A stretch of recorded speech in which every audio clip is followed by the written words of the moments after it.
24th of March, a new variant of coronavirus is discovered in India. Health officials warn it is significantly more infectious than other strains of the virus and that vaccines may be less effective against it.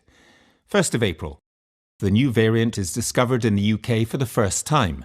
Boris Johnson's government fails to inform the public of the danger. 2nd of April. Pakistan and Bangladesh are placed on the UK red list, but travel from their neighbour India is still permitted, despite daily cases in India being more than 10 times higher than in Pakistan and Bangladesh. 4th of April. Recorded daily COVID cases in India pass 100,000 for the first time.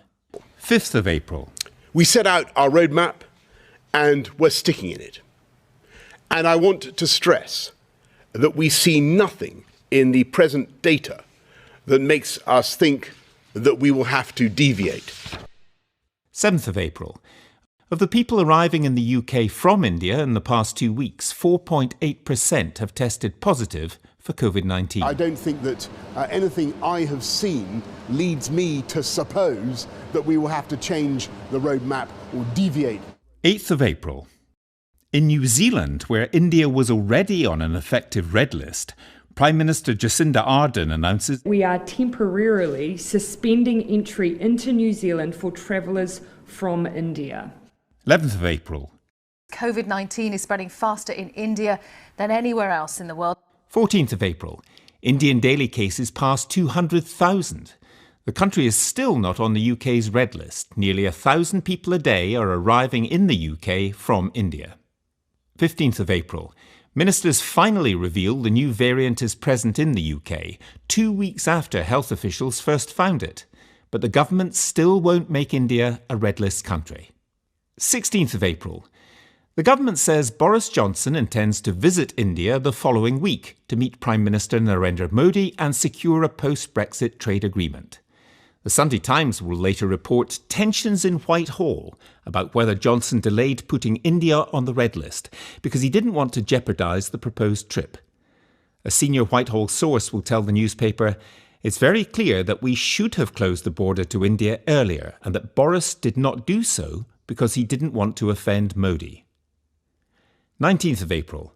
As daily COVID cases in India top 250,000, Boris Johnson cancels his own planned trip to the country. His government announces India will finally be added to the red list, but not immediately, only in 4 days' time.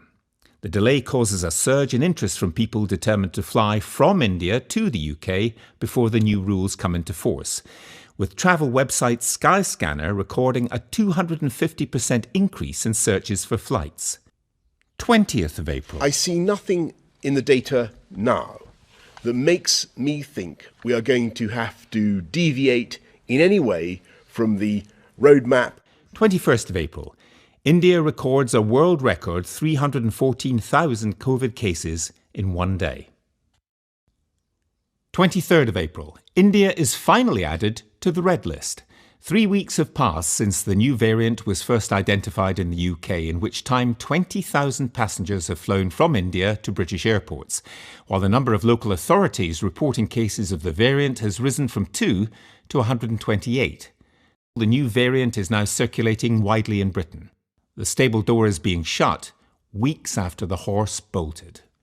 13th of May. At the moment, I can see nothing that dissuades me from thinking we'll be able to go ahead on Monday and indeed on June the 21st.